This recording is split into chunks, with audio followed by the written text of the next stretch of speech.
Wanda Vision. She gave up her family, bro. Yep. Karen was crying. Sorry, brother.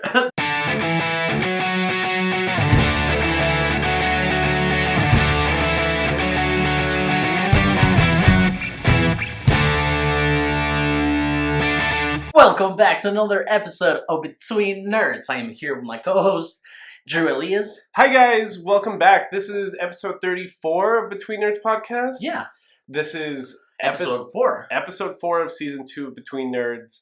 This week we are discussing Dragon Ball. We watched the 3 Dragon Ball Super movies this movie, and we're going to be talking about the Dragon Ball franchise as a whole, because we're never going to bring it up again, so fucking ask.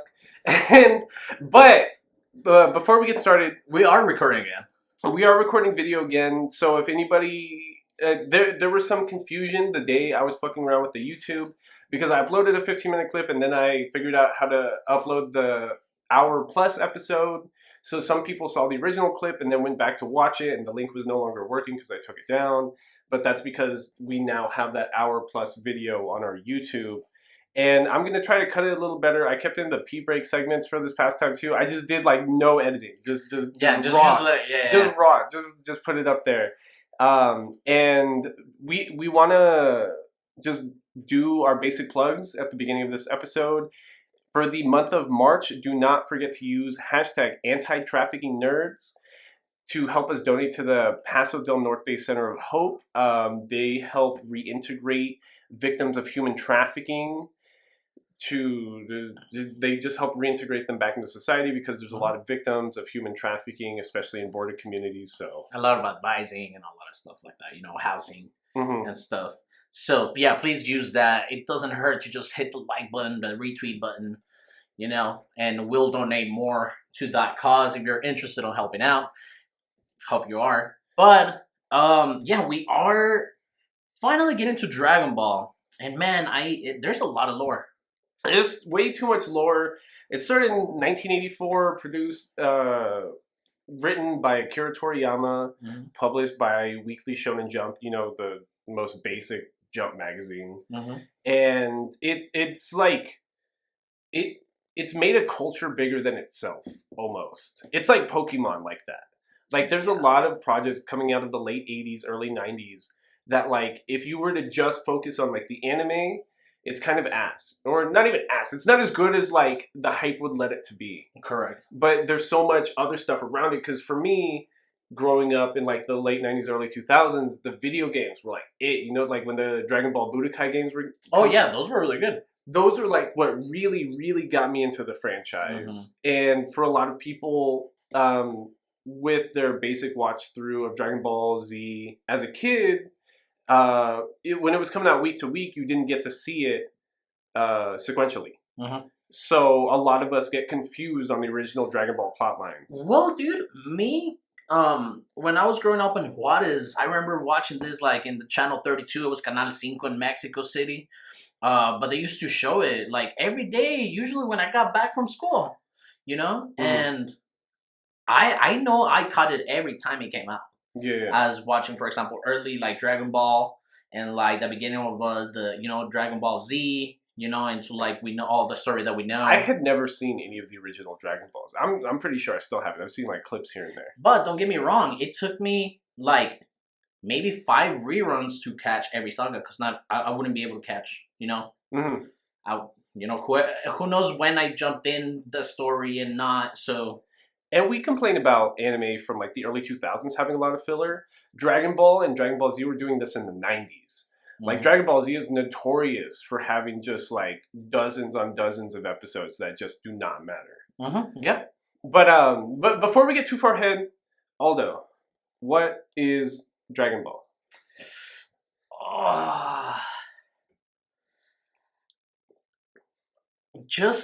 Man, like it's good. I just feel like I hate the culture around it a little bit more than how I love Dragon Ball, because Dragon Ball, it's about, the power of like be better. I would say that Dragon Ball is Journey to the West co-opted with American power systems like Superman. Kind of, a little bit, because the original Dragon Ball plot is literally Journey to the West.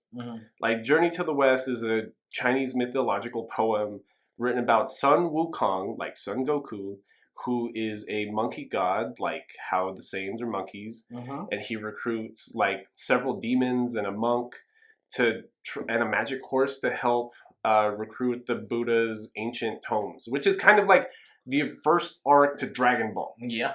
Right? But then by the time Dragon Ball Z comes around, it turns into Superman, because the Dragon Ball Z prequel, or the setup plot, is Goku. Well, no, I guess I'm lying. It's like Goku's origin story is the Superman story. Yeah, but it's like everything else. Like, you know what I'm saying? But it's so like what isn't something from something that is super popular like that? But not that obvious. Like literally, like what is the origin story of Superman? He is an alien from another planet, and his parents had to retreat him to Earth because their planet was going to be blown up. That's literally Goku's origin story. Yeah, but if you put it like that, or if you oversimplify it, but I mean, there is some That's difference. not oversimplified. That's the exact plot. Well, no, it is. But like, Superman and Goku, they're not gonna like, besides being like the most powerful person in their own universe. But like, you're answering it yourself. No, because Superman gets into the grasp of the government propaganda, and he ends up being a fucking errand boy for the government, and he's a bitch, and he loses sometimes. So does Goku. Yeah, but like Goku is just like a dude that's trying to get stronger by yelling the hardest. And I think it's funny when you and VNA were at my place on Thursday and we were watching the Broly movie, and VNA's first comment on Goku is like his voice. It's just like this little voice coming out of this super yoked ass dude. I hadn't seen the Dragon Ball sub like until like 5-6 years ago, which is well after Dragon Ball Z came out, and I had not realized that the Japanese voice actor for Goku is a woman. So the first time I heard that, I was like taken aback. I was like, what is this? Yeah. And that's like the plot, kind of. It's just like the super nasally dumb dude just yelling and punching everybody. And like we saw in, I believe, is Resurrection F, you know that because his overconfidence, that can also be a weakness to his fighting and stuff like that. You know what I'm saying? Yeah, so we did watch the 3 Dragon Ball Super movies because Battle of the Gods came out in like 2013, which was 15 years after Dragon Ball Z ended. And if Dragon Ball GT isn't canon, there was like a 15-year gap in like canon story around the Dragon Ball franchise. And then Resurrection F came out like 4 years later after the Dragon Ball Super anime started. And then we barely got Dragon Ball Super Broly like 2 years ago. And I remember in 2013 when Battle of the Gods came out, I was super excited. I've probably seen that movie like 20-25 times. Dude, canon Dragon Ball stories were like left for a shitload of time. Yeah. Yeah, because even like growing up with like Blockbuster in the 90s, we would go rent like Dragon Ball Z movies. None of those Dragon Ball Z movies are canon. There's like 20 of them, and 0 of them are canon. Yeah, which is why Broly had to be brought back canon-wise in this movie, because he was like the most famous one. Yeah, and we watched them in order, right, as they came out. So we watched Battle of the Gods first, Resurrection F, and then Broly. You want to talk about Battle of the Gods? Yeah, you want to put in a little more context? You know, I mean, whoever's haven't seen Dragon Ball, don't get me wrong. Like, I would love you to watch it, just like a lot of people want to make you watch, like One Piece. But man, like, there's so much filler episodes. Yeah. And like, I don't know anybody that's really seen the entirety of the original Dragon Ball anime, and like, it's super basic because it's a lot linear than like even Dragon Ball Super or Dragon Ball Z gets, because it's literally just a coming of age story. Like literally, it's about a child becoming a man. And by the time we get to Dragon Ball Z, it's just like, it turns sci-fi. It turns super sci-fi because there's aliens, there's time travel, there's space travel everywhere.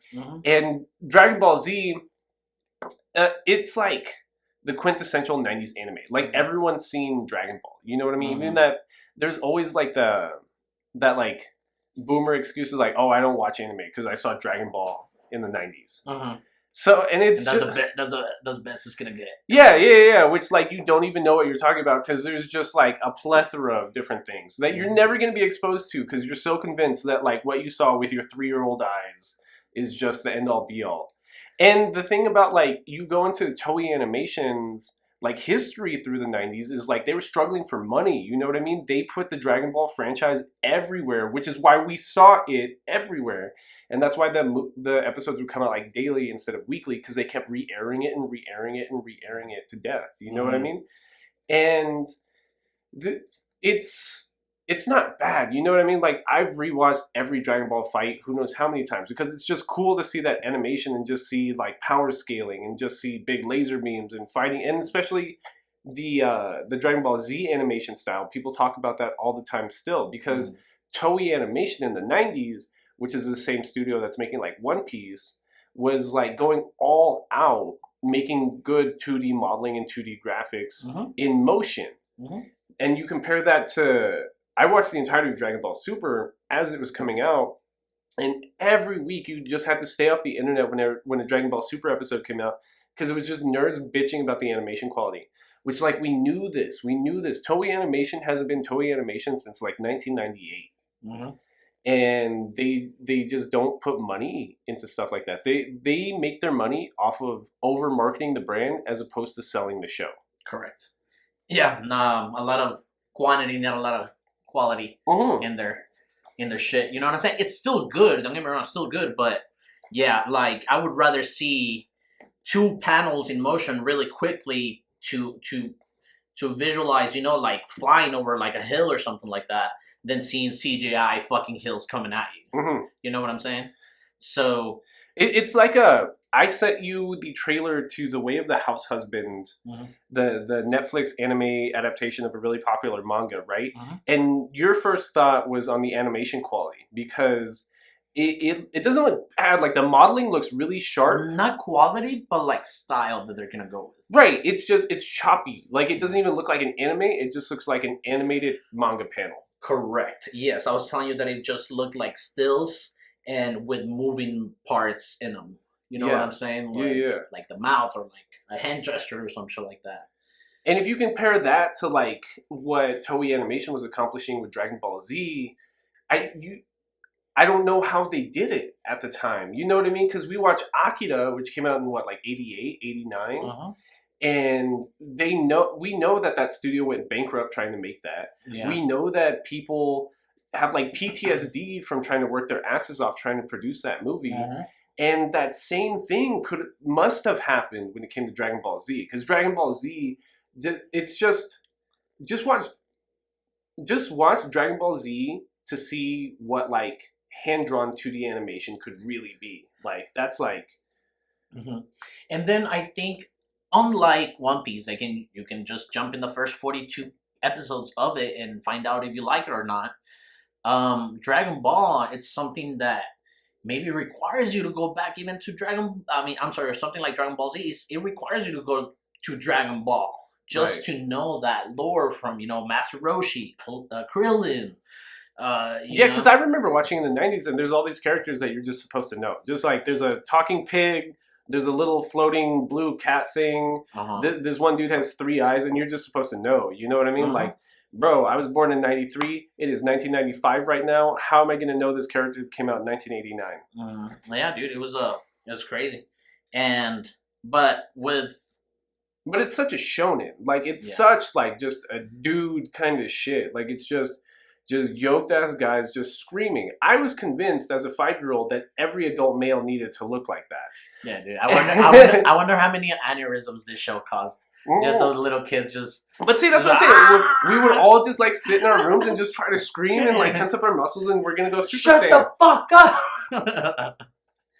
Like the first time you saw Goku go Super Saiyan, it was like the most like mind blowing shit ever. It was just like something like that's possible. Like somebody can transform if they want it bad enough. Are these cartoons for real? Yeah, it's crazy stuff.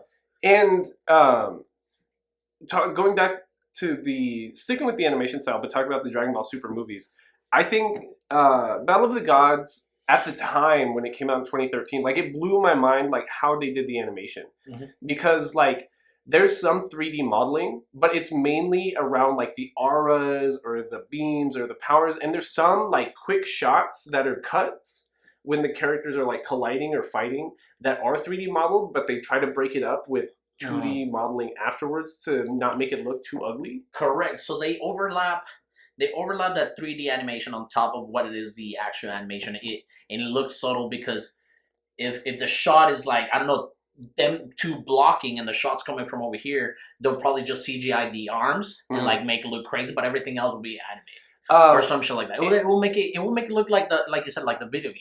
Yeah, in Goku's Super Saiyan God form, that fire art is all 3D modeling, but it makes it look amazing. Like it looks so dope because it looks like fire. You know what I mean? It's just like, oh shit, like he's really got like a fire art right now.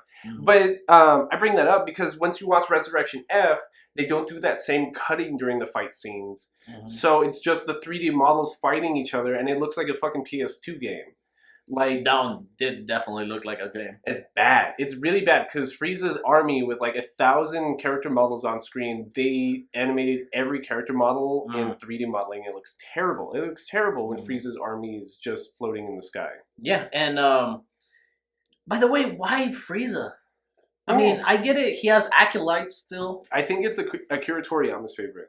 Yeah, I think so because the characters that you can tell Akira Toriyama really likes, he brought them all back for Dragon Ball Super. So that's like Frieza, that's Trunks, that's like, and he just loves Goku, which is why he made like Goku Black and that whole weird ass Kami timeline, because like Akira Toriyama, as much as he likes character designs for everybody else and making new forms for everybody else, it's just clear that he just likes Goku as a character. Which is why Goku always gets the first power up. He gets like every big fight. It's just a story of Goku. It's not about the Z fighters. It's about Goku.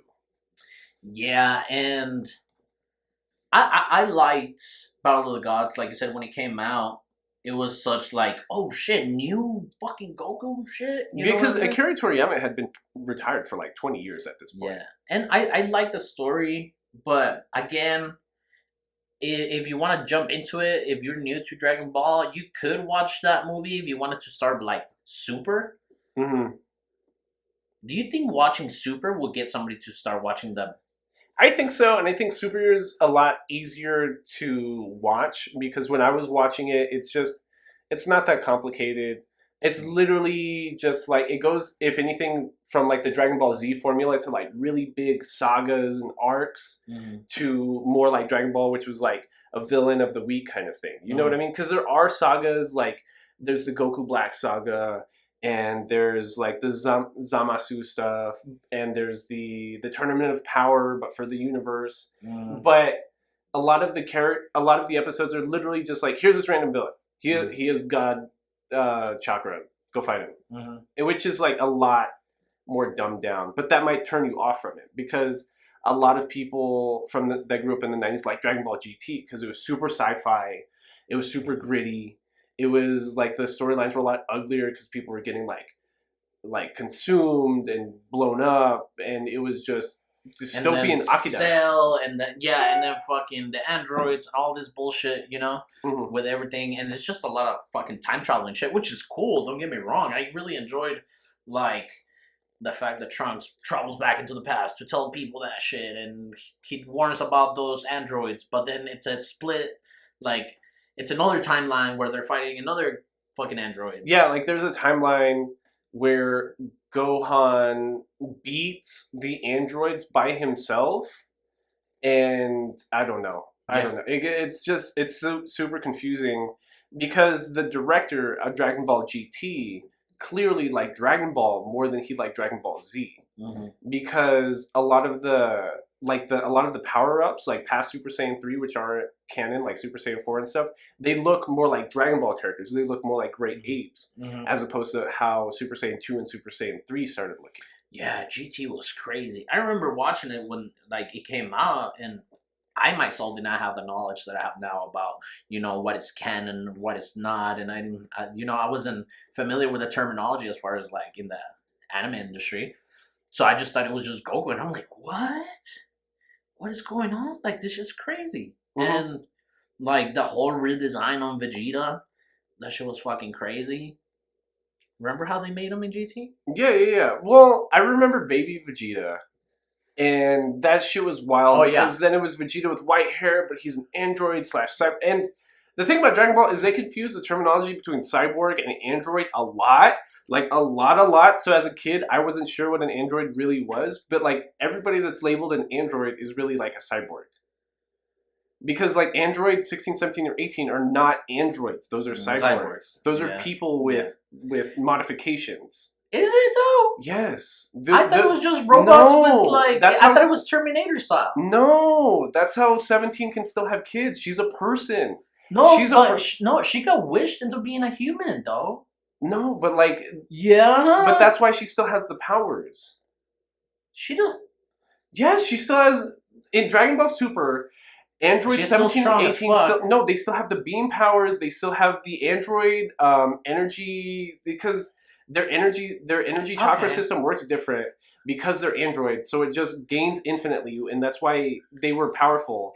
And that's why in the video games they were animated. All the other characters had to charge up their chakra. Yeah. In the video game 17 and 18, it just gains by itself because they're androids.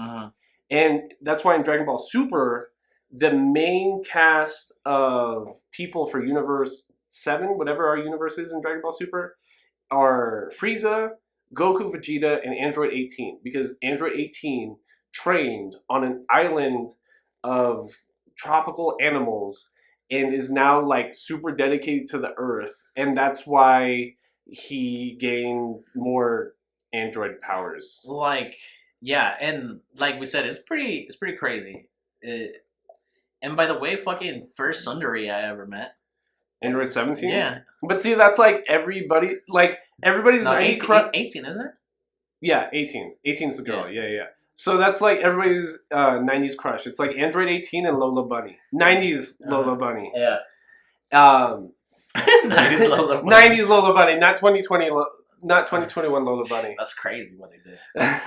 I'm not going to talk about it. But it's what I was going to say is Dragon Ball GT reminds me of The Last Jedi. Star Wars The Last Jedi, which was like the director of episode 7 of Star Wars. What's his name? Abrams? Yeah, J.J. Abrams. He had like a whole trilogy like put into place, right? And part of that deal was he was going to give the outline of what he was trying to do, but then for episode 8 he was going to let Rian Johnson make it. But Rian Johnson had so much leeway when it came to the cutting room floor and like directing the movie that he just made his own thing. And it was clear that Rian Johnson just loves the original trilogy. He tried to make The Last Jedi feel like episodes 4 through 6. Yeah. Right? And that's how Dragon Ball GT feels. Because Dragon Ball GT has a lot more in common with Dragon Ball than does Dragon Ball Z.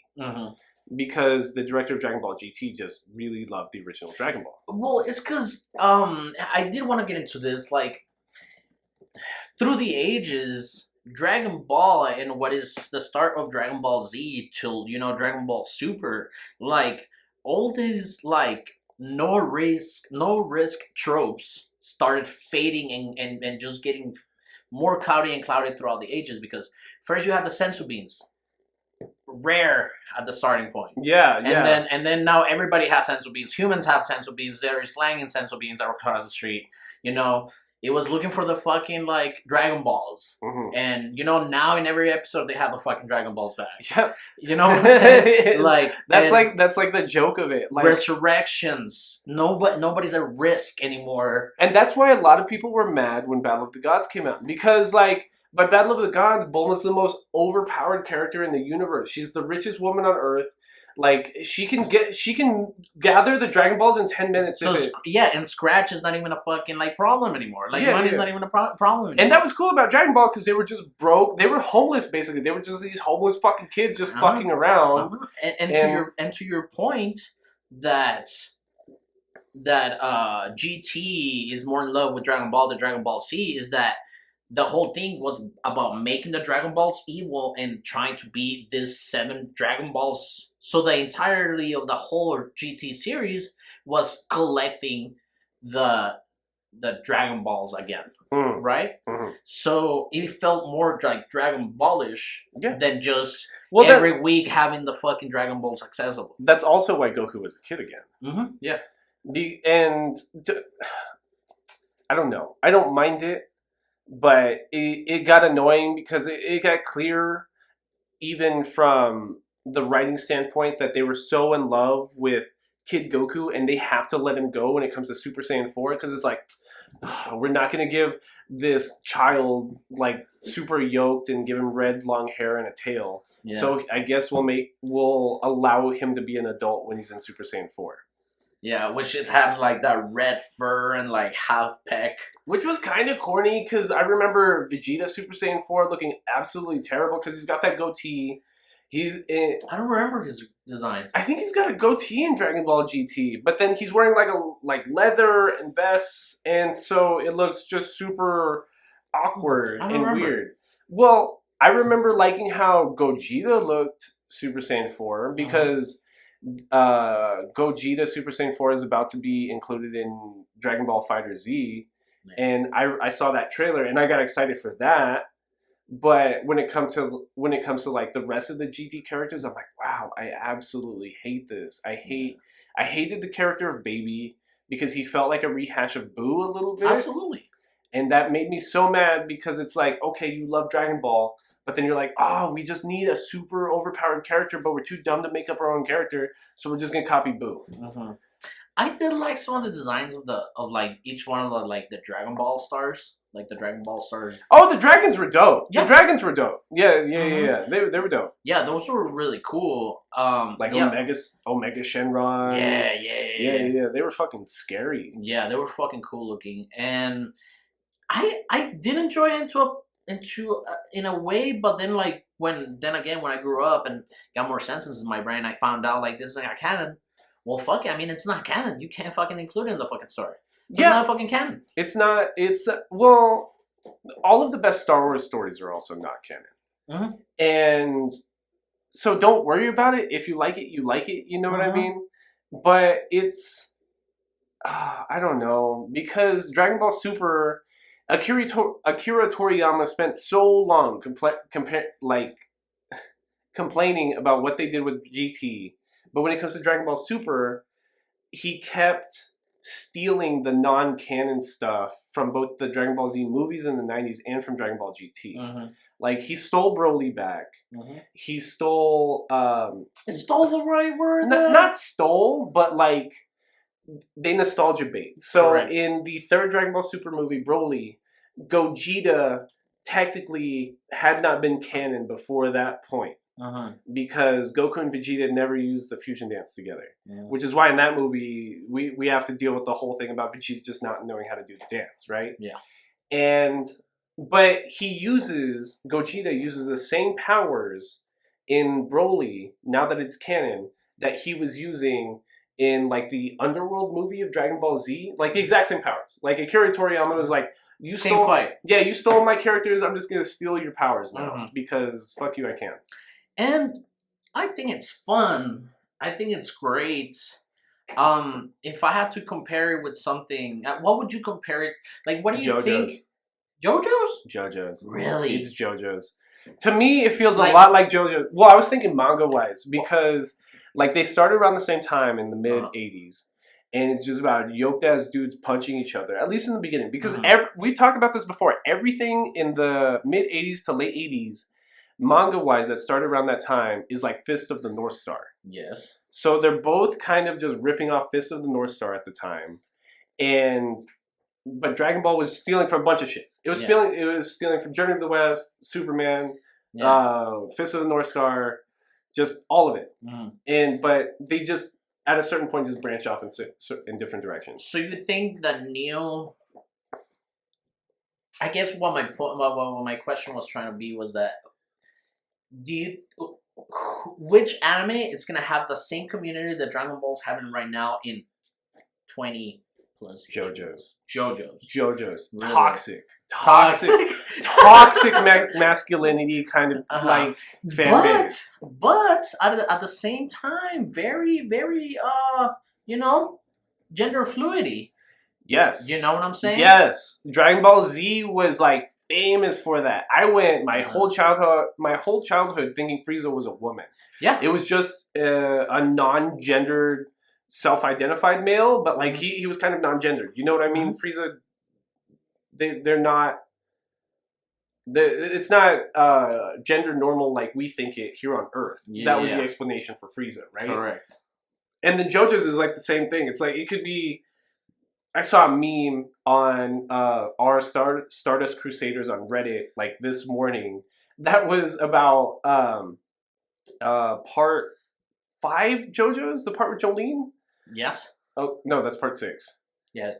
So like the like famously, oh fuck, I don't want to get canceled for saying it like this because all the memes word it like this. Well, it's I think I know where you're going, and let me see if I can help you. But like you meaning to like the oversimplification of it was like this lesbian woman and this like religious guy. No, it was the religious evil guy. The meme says it like this. I'm not saying it like this, but the gayest looking character in part 6 is the straightest character. Yeah. But then like the straightest looking characters in like subsequent parts end up being like in the same vein. Yeah. Because what's cool about JoJo's, it's like it's very it's so masculine that it's like gender flippy. Yeah, it's so masculine that it's like not masculine. You know what I mean? It can be like just joked ass dudes punching each other, which is Dragon Ball Z, but then it's just like they're wearing purple suits and like suits and they look like girls poses. And they do and they got weird poses and they all look like Bon Jovi in the 80s, and Bon Jovi got mad pussy. You know what I mean? But he's a dick. But he was also kind of gender fluidity too. You know what I mean? He was a gender bender kind of person. He was wearing like makeup for magazines, and he was a fashion icon. Well, I can't remember which rock star would wear the shirts of the girls that he would slip with. Everyone in the 80s. That's what all those hair metal bands in the 80s like. They're just wearing like blouses all the time. Yeah. Like Motley Crue. Like there goes Motley Crue. All those dudes were super effeminate.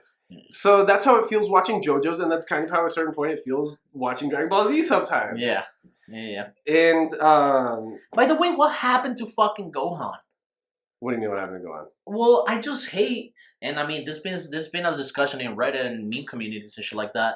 But like, I hate that I get it. He was the study guy. His mom like forced him to study and stuff like that. But like, in Resurrection F, he's such a fucking wimp, and it made me sad. Well, that's another thing. They were trying to rehash his character from Dragon Ball GT, because in Dragon Ball GT, he gives up his powers after the Buu saga and becomes a stay-at-home dad with his girl, and they just raise a family together. And that's Akira Toriyama stealing a Dragon Ball GT trope again. And so they just had to make him a pussy.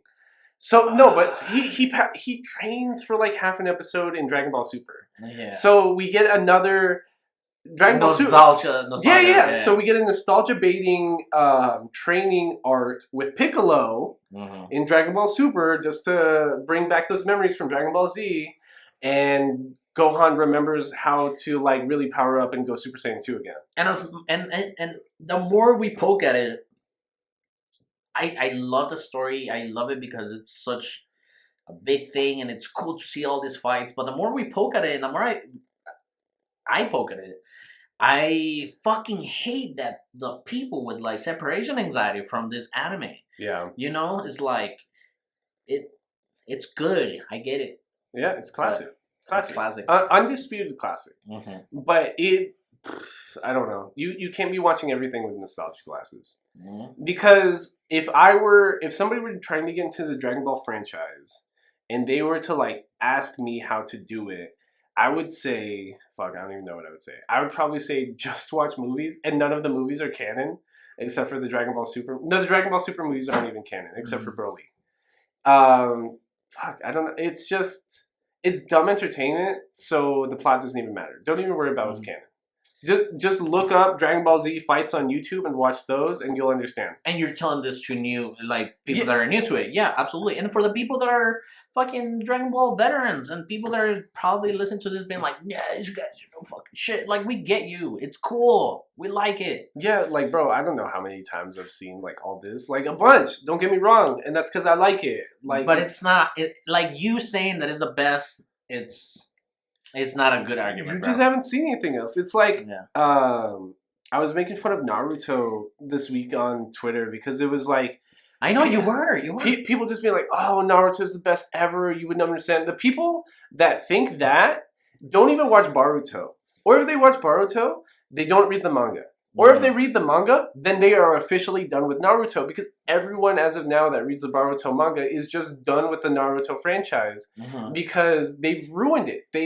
They've milked it into the ground for content and shock factor of like their favorite, most memorable characters, to the point that like the really, really hardcore people that kept up with it just don't fuck with it anymore. And you don't even realize that because you have these nostalgic glasses on for a show that came out between 94 and 99 when like your brain was fucking developing. You couldn't even take a shit by yourself. You know what I mean? Yeah. It's great. And I mean,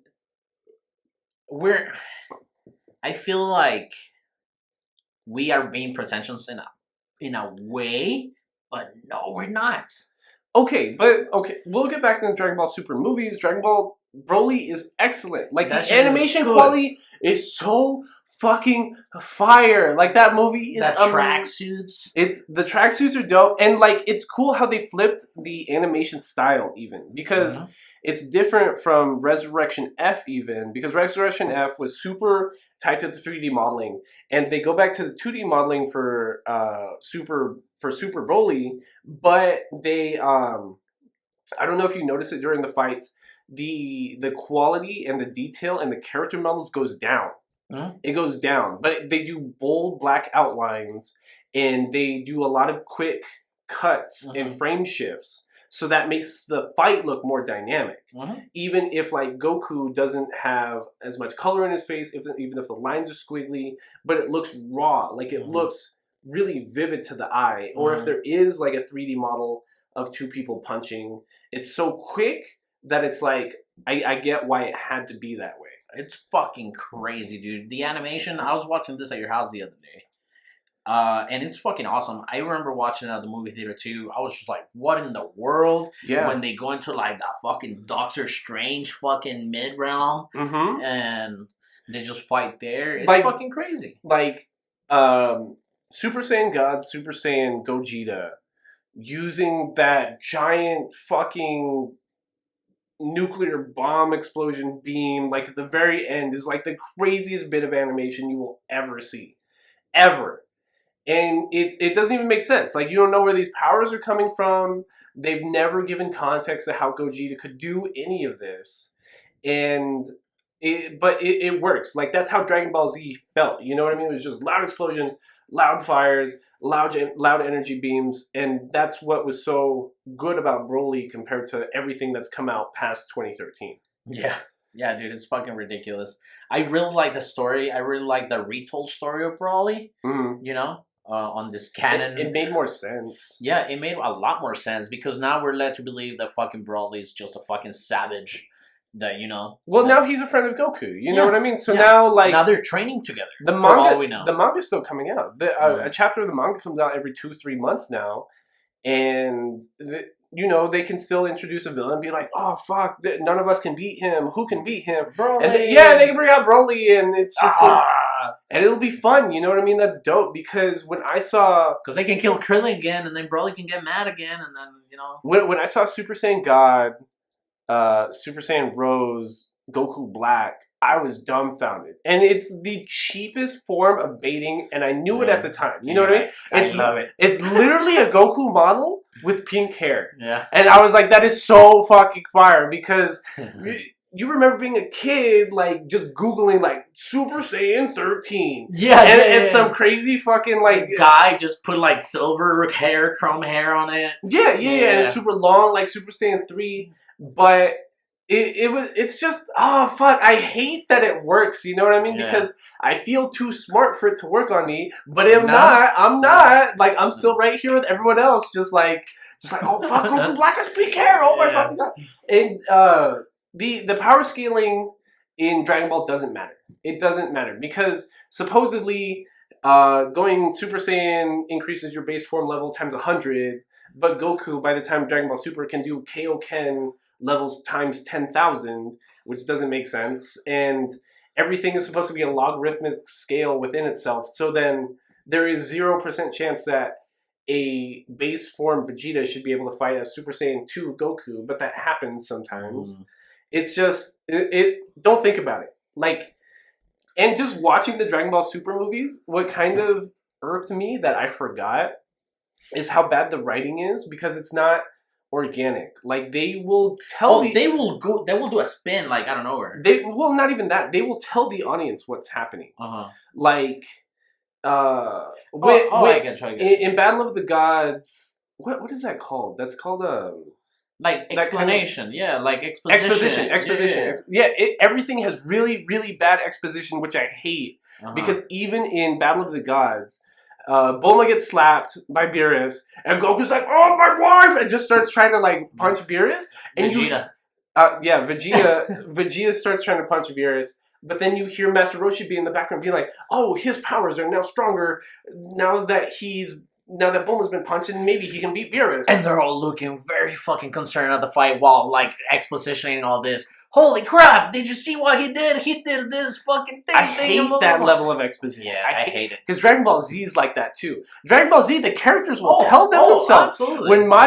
When Super Saiyan 2 Majin Vegeta goes to the tournament to fight Goku, he tells him full 15 minutes of exposition, just like, "I have made a deal with Babidi, and I'm evil now, and I'm gonna punch you in the face, but I am stronger because now I have Majin Bidi's power," and blah, blah, blah, blah. And like, fuck, like, that's so whack writing. That is so bad. It reminds me of another anime. I don't think it's American. I think it's Japanese. What am I thinking of? Speed Racer?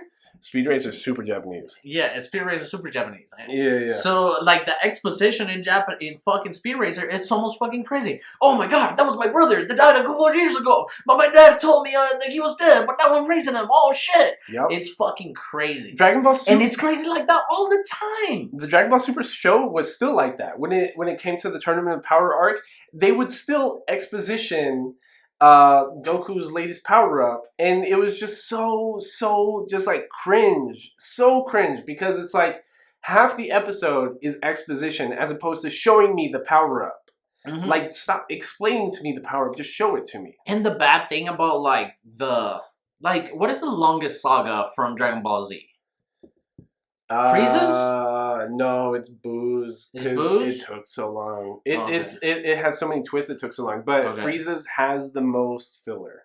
Okay, yeah, but that's what I was gonna say. So, what is so bad about some of the sagas is that the first half of the next episode that you're watching is the last half of the last episode you watch, and then it's a 15-minute catch up, and then it just goes like that. It never stacks. So you have like 5 minutes of actual content. Yeah, and we were talking about this. This is like the problem that Erased had, where the anime is catching too far up to the manga, and that's what happened during the Frieza saga.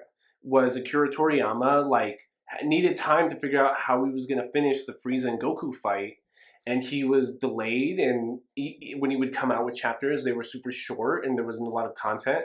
So with the anime going along at the same time, at the exact same point, they just have 7 minutes of screaming as opposed to any actual content. Yeah. But it's still good. It's still a classic. But you skip those episodes. You know what I mean? Yeah, it's not something that I will rewatch, honestly, because that shit's been so burned into my head. I'd rather just watch the fights. Like, I'm not going to watch the episodes. I'd rather just watch the fight. Yeah. Because, there is no plot. There is no story that I need from those episodes. I just need the fights. There is a little, but it sucks that it's so spread out in so many episodes. Yeah. So many non-essential fucking episodes. Mm-hmm. Mm-hmm. And it's... I don't know. I like... obviously, I love it. I like that the Dragon Ball Super Manga's still being published, so that means we might get some additional Dragon Ball Super episodes, because the Dragon Ball Super anime was like, it's so big scale that nothing matters anymore. Nothing matters. Like, when I see screenshots on Twitter of like what the latest chapters of the manga are showing, it's like, how? Like, Goku and Vegeta and Frieza in Android 18 have defeated the most powerful people, not in only our own universe, but in the 12 universes. So how could somebody possibly be stronger than that? So at this point, it's like, they're not even trying to be grounded. The story is in no way grounded, and they've just let it go everywhere, and that's cool. Slash, I'm not gonna be emotionally invested in that, but like, I like cool character design, I like cool power ups, like this. And like I was telling you, I believe that the pacing in Dragon Ball is a lot better, just because the entirety of Dragon Ball not only was about coming of age, training, and getting better. You would it was the whole thing was about getting the 7 fucking Dragon Balls. You know what I'm saying? Like, it took time, it took effort to do that. It took effort to do that. It took investment. I got close to the characters. You know, Bulma was a hoe when she first met Goku. You know, Yamcha was a dick. Dragon Ball Super might as well not be named Dragon Ball, because the Dragon Balls like don't matter. It could just look Goku and friends. Yeah. The Dragon Balls do not matter, because even you see it even in Battle of the Gods, that like our characters right now are so powerful that Shenron can't even match up to them. So it doesn't matter, because it's the Dragon Balls can't do anything to these godlike beings. Like, you have written yourself into a corner by establishing every new character and villain as being too powerful for the namesake of the show. Yeah, we do see that Shenron is very scared for Beerus in Battle of the Gods. When they summon him, you know, he gets a little bit like, oh shit, Lord Beerus, he's here. And then we get an exposition there too, because you hear Bulma like asking like Krillin or something like, I never seen him so startled. Yeah. Like that. Yeah. So that's just like bait to the audience, like, look, Shenron's upset. Isn't that crazy? Yeah. And I don't know. I couldn't explain to you how to get into the Dragon Ball franchise. But if you're an old anime watcher, you need to grow the fuck up and stop watching Dragon Ball for the millionth time. You just gotta grow the fuck up. I don't know what else to tell you, to be honest. Yeah, because as classic as it is, there's a lot more substance out there in a quarter of a time, in an eighth of a time. Yeah, and people like that, I've heard the excuse, it's like, oh, well, I don't want to watch weird shit. I don't want to... You're already in it. You're already in it to win. Yeah, like Dragon Ball Z is super fucking weird. Yeah. And like, you don't even want to admit that. Because like, Dragon Ball, like you were saying, like, is hypersexualized in and of itself, but it's like 5th grade humor, which isn't even like appropriate nowadays. And it's, you might as well watch JoJo's. I don't know. Yeah. But is that everything we gotta say about Dragon Ball? For now, at least? Let me look at my tabs. I brought up Journey to the West. I brought up Superman. I brought up the movies. I brought up when they came out. That might be it, bro. That might be it. Because who's your favorite? What's your favorite saga? What's your favorite villain? What's your favorite fight? It was Boo. It's Boo for sure. And Kid of Boo, right? Well, the Boo Saga is it's called the Boo Saga. Okay. But I was telling you, Gotenks is my favorite character. He's only in like 4 episodes. And that's the thing about Dragon Ball Z, is that like certain fights and certain characters are only in like 4 or 5 episodes. And that's less than some pieces of filler. And so Gotenks is my favorite character because he was just a dumbass and he had the coolest powers because they were so extra that like they were useless, right? But it was just, I don't know, because it was cool that a child that had power up through fusion could automatically access Super Saiyan 3, which was like a really big deal when Goku did it. And he had magical donuts and ghosts coming out of himself, but he's useless. Like, he accomplishes nothing. He gets eaten. Yeah, but I get you. It's one of my favorites as well. I think Trunks has to be one of my favorite. And that is like Trunks when he first came out, like in Z Fighters. Yeah. Trunks in Dragon Ball Super is the complete opposite character from even Z. Yeah. Because in Dragon Ball Super, he's this whiny little bitch. Yeah. And he's super whiny. And, like, they changed how they started doing the character modeling. Mm-hmm. So now, the first time you see Trunks in Dragon Ball Z, he's super yoked. Mm-hmm. And he's cool with a purple jacket.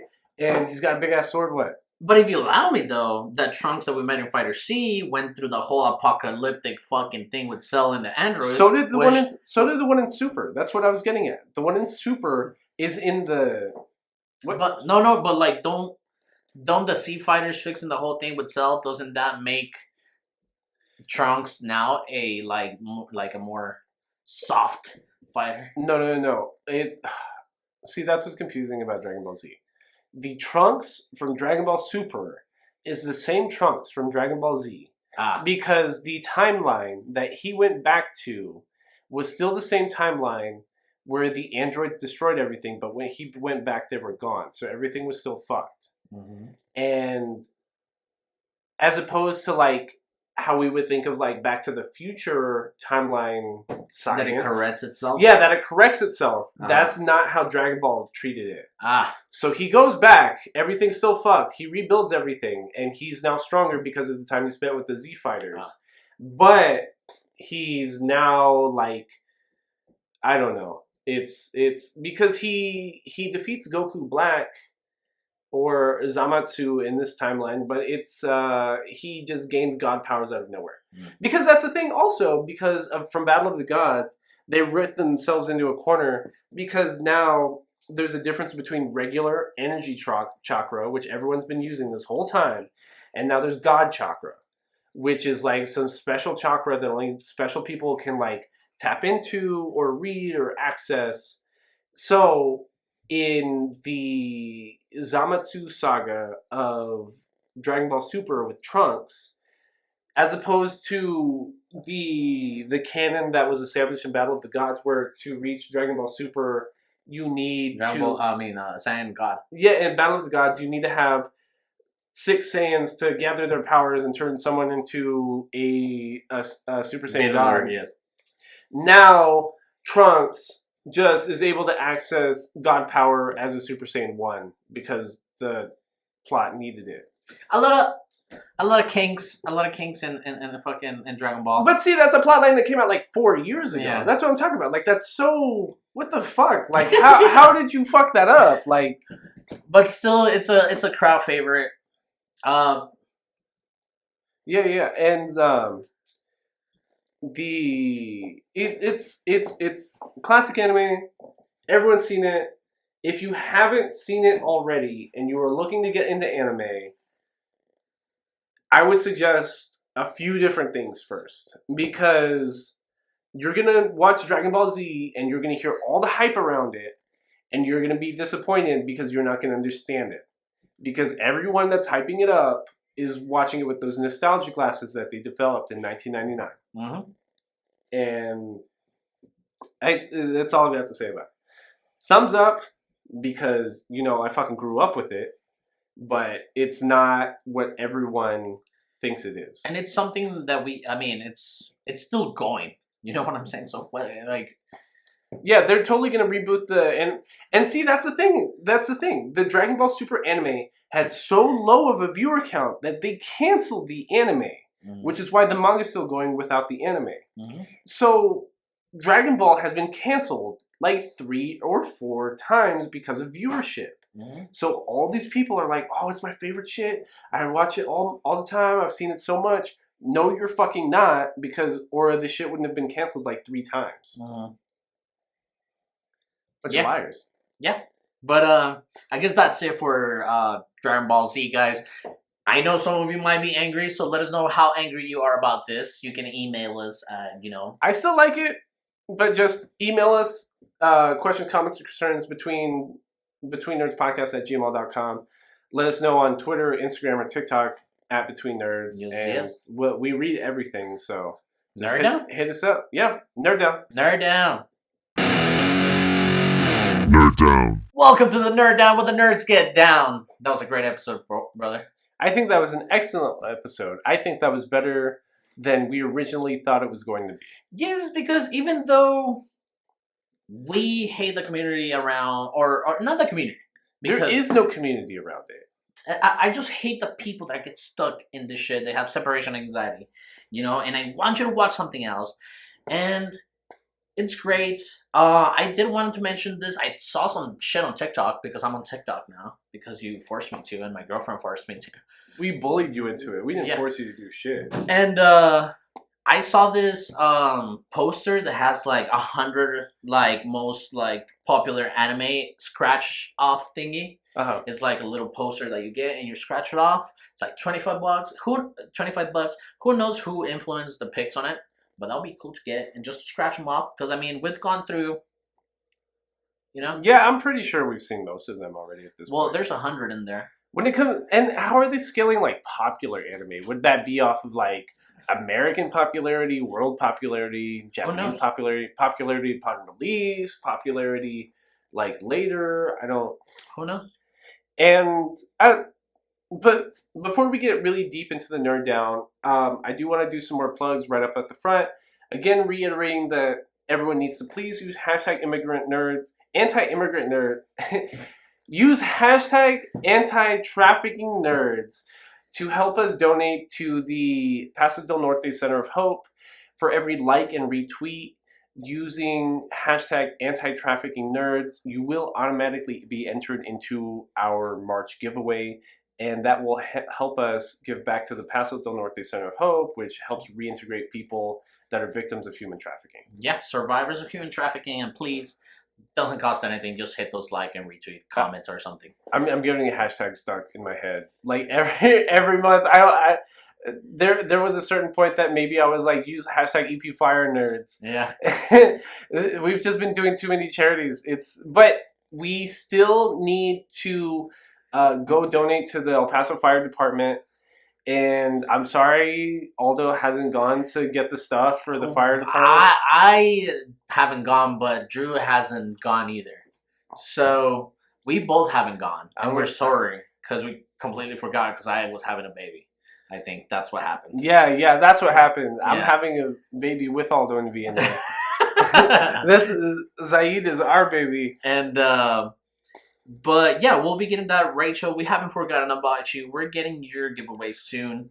Yeah, we already ordered your giveaway. It's at RoboGato, just waiting for us to go scoop it up. Yes, and what else can we say, man? WandaVision fucking ended this fucking week. Did you like the ending? I liked the ending. Did you? I know Twitter had some controversy with it, and I don't know why. I think it was just like the quality, like. The ending fights were super tacky. You know what I mean? I think we almost expected like a Dragon Ball Z level fight to happen at the end, and that's not what happened. It's Vision and Wanda like talking down their opponent or tricking their opponent. So we don't get this super mega fight battle thing. Well, why Vision fucking got the fuck off? We didn't see him at the end of the episode. He just got the fuck off. He's the only Vision now. Yeah, we're led to believe he's alive and well and thinking about why he's so white. He gained some white privilege. Yeah, and he's like not wearing his mask. And but by the way, Texas is gonna end its shit. It's gonna go 100% autistic. It's gonna go. There's gonna be no statewide mask mandate, but it was kind of underhanded how the governor did it because it's he's still saying that masks work and that they're needed and recommended, but him trying to sound like he's a libertarian and not infringing on people's rights is why he's taking away the mandate. So it's no longer law, but it's still needed / recommended, which he agreed, but he doesn't want the state to be dictating whether or not people wear it.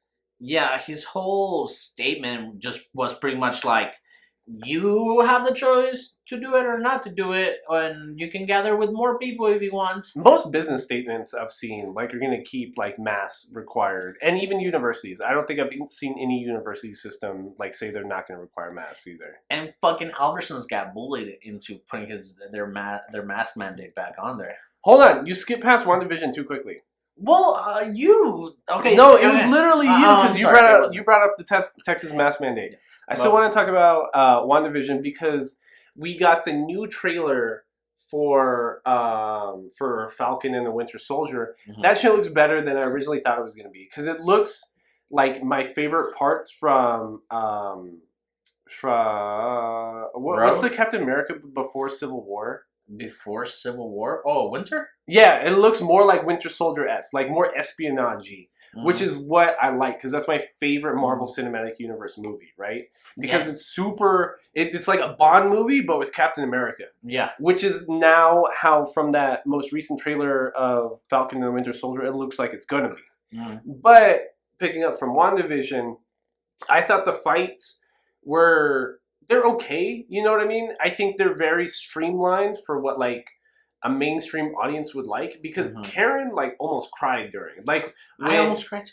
When Wanda and Vision were having that last conversation, he's like, "Oh, you're the best parts of me," and he's all asking her, "Then what was I out? You're the manifestation of the Mind Stone within myself because I love you," and blah, blah, blah, blah, blah, blah.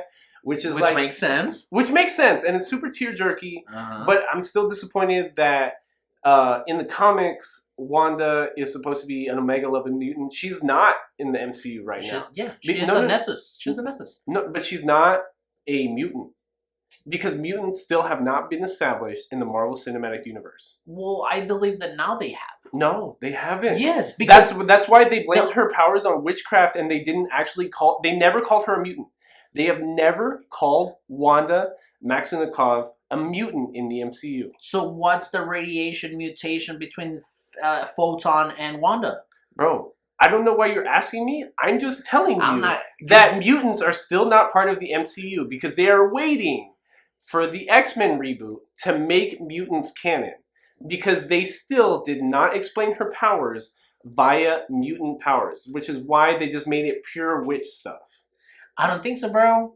I don't know. I mean, they did call her a super fucking strong being, a Nessus being. I get that. But, like, go back in the MCU, the word mutant still hasn't... No, I get it. It still hasn't been used to describe any of these characters. Because they didn't have the rights and stuff like that. They did for WandaVision. Production for WandaVision started in October. No, they did. But, like, why do you explain the whole enhance? It's not about headcanon. It's about real canon. They still have not used the word mutant. That's what I'm telling you. Like, I understand what you're trying to say. Like, obviously they are mutants. Obviously they're mutants. Yeah. But as far as, like, the common man, as far as nomenclature is concerned, as far as, like, official labeling, they are not mutants yet. Yeah. Which was disappointing to me, because, like, we talked about this before WandaVision even started. We talked about this during Nerd Downs. We were talking about the end of the FLCL Nerd Down. We were talking about The Mandalorian, and then we started talking about WandaVision.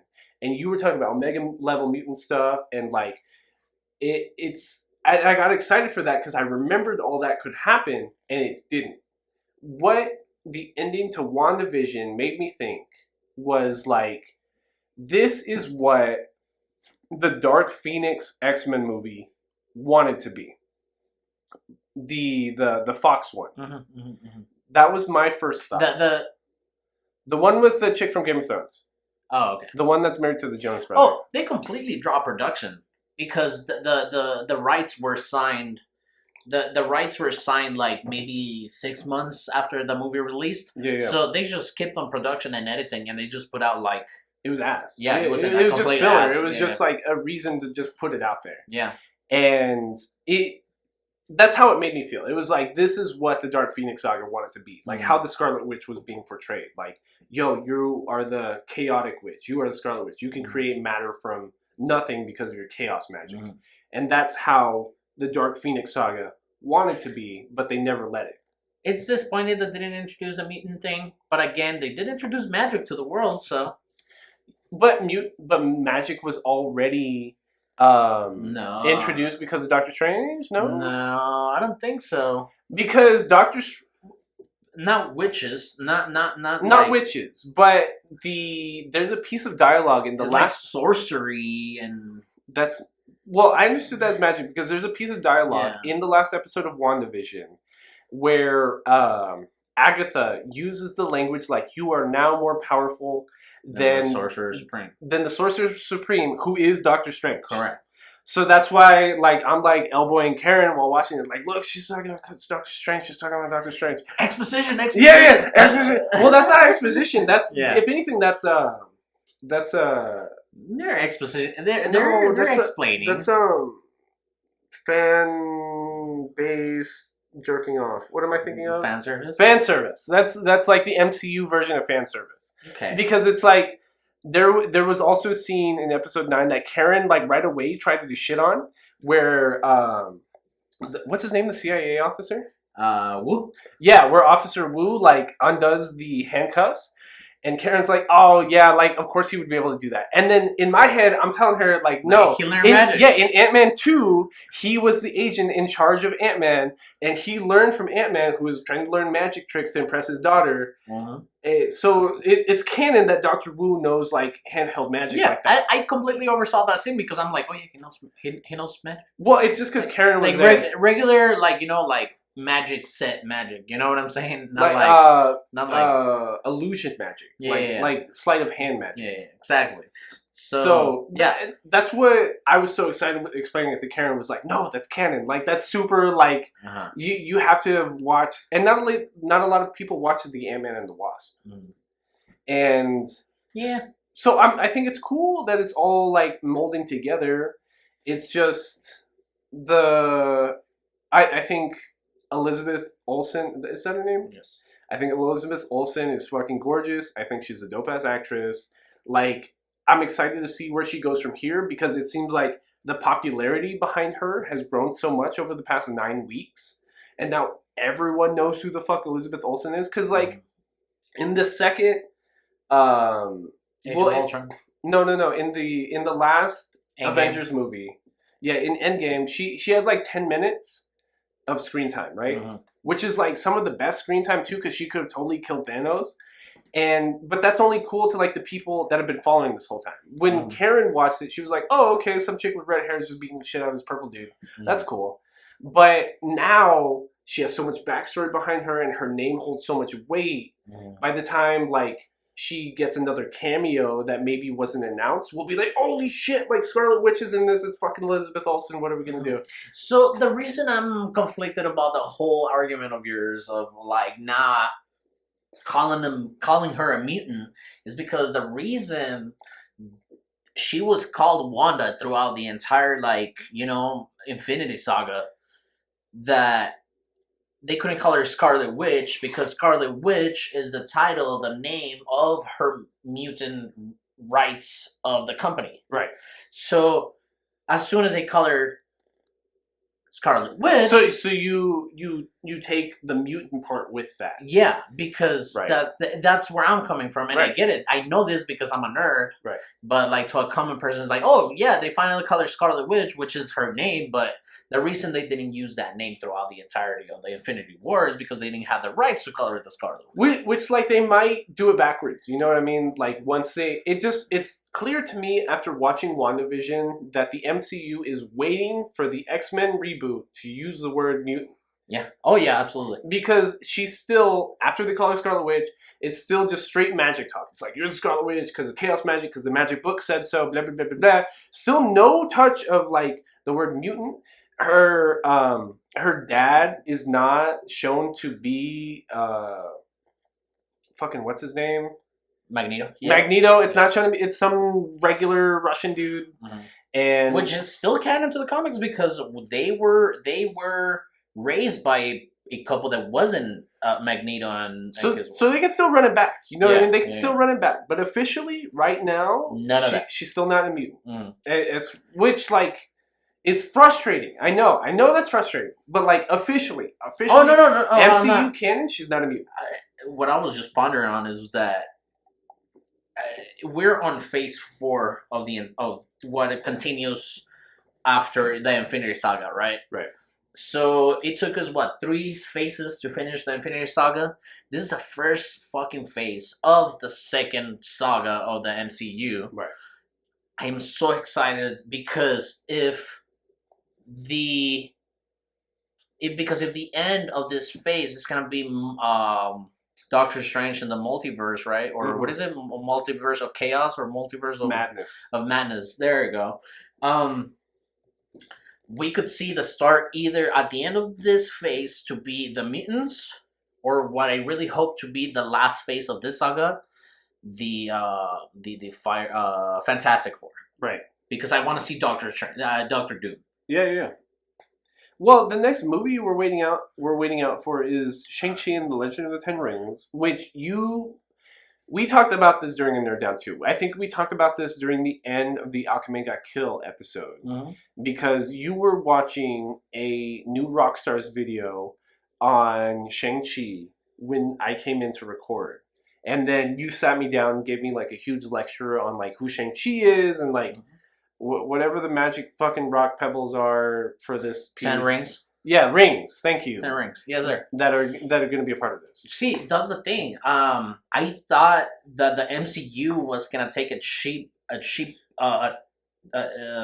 route, and instead of being like the 6 Infinity Stones, it was gonna be the 10 rings which the whole thing was gonna revolve around. Right. You know what I'm saying? But it seems like Shang-Chi now, especially with the ending of WandaVision, a lot of nerds, and I think a lot of the people that watch Rockstars, because I mean I watch Rockstars, because it's so structured and I like it because some of their videos are just out of whack. But we were led to believe that at the end of WandaVision, it was gonna be this fucking shatter of the fucking multiverse. Right. Which it wasn't. Everything goes back to normal. Correct. So now Shang-Chi is not only not part of a multi-fucking verse thing, now it's in the same relative world of like normalness. Yeah, but we still get the Black Widow backstory this May. Like 2 weeks before my birthday. And we still get the Eternals movie, which is going to be super, super like universe expanding, like mythos kind of stuff.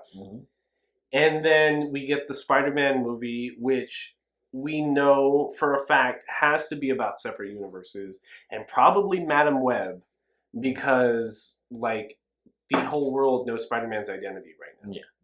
And we got the title of the new Spider-Man movie. What was it? No Way Home. No Way Home. So that's what I'm saying. Like he's gonna end up being stuck in another universe, and the Doctor Strange gonna have to come through and be Tony Stark for a day and like help rescue him and reset the universe that he's in. Yeah. And it's cool. It's dope. Don't get me wrong. Like it's super awesome. Like what Disney Plus is doing, because them being on a subscription format, they are gaining more revenue than like a traditional TV format, so they can do something high quality like The Mandalorian, like WandaVision. And all of a sudden, the past week, it seems like Falcon and the Winter Soldier is going to be high quality, which before it looked like it was pretty low budget. And I guess, I mean, this is some kind of like, I love it because it's slowly killing network television, which fucking sucks dick. Yeah, it was awful. You know what I'm saying? And not just that, I mean, commercials, not able to spend the budget that you really have because you're paying this network to play your fucking show. Yep. And stuff like that. I fucking love it because, man, like you said, Disney Plus, it's bringing good fucking material to what they're not putting shit out. No, absolutely not. And WandaVision was the test for that. WandaVision was 100% the test for that. And they didn't fuck it up too bad. I know some people on their Twitter were upset about the ending, but like I thought it was super average. You know what I mean? Like, there's no point in this stage of like the internet age in appeasing to every nerd on the internet, because they're never happy. They're never happy. We know that from Star Wars. We know that from every Marvel movie. We know that like there's just this community of unpleasable nerds on the internet that swear they are tied to these franchises, but like can't stand anything they put out. In every community. Every community. I don't know what the fuck is up with these nerds. Like, it can be literally anything, and you just can't please everybody. So I think Disney went the safe route, and they picked the lowest common denominator here, and they picked they should. They picked a super safe, solid ending, which like didn't blow minds. It didn't reshape the universe. It didn't like shatter the fabric of the MCU, but it was a hell of a 9 weeks. You know what I mean? I thought it was really fun. And besides that, I haven't gotten into anything new besides that. I'm still playing Persona 5. I got Persona 5 Royale this past week. It's just a JRPG about high school Japanese kids punching people with JoJo stands. And you recently got into I Am Human, or what is it? The fucking Detroit something. Detroit I Am Human. I started playing that this past week. Super excited about that because before last month I had never had a Sony console before, like the PS2.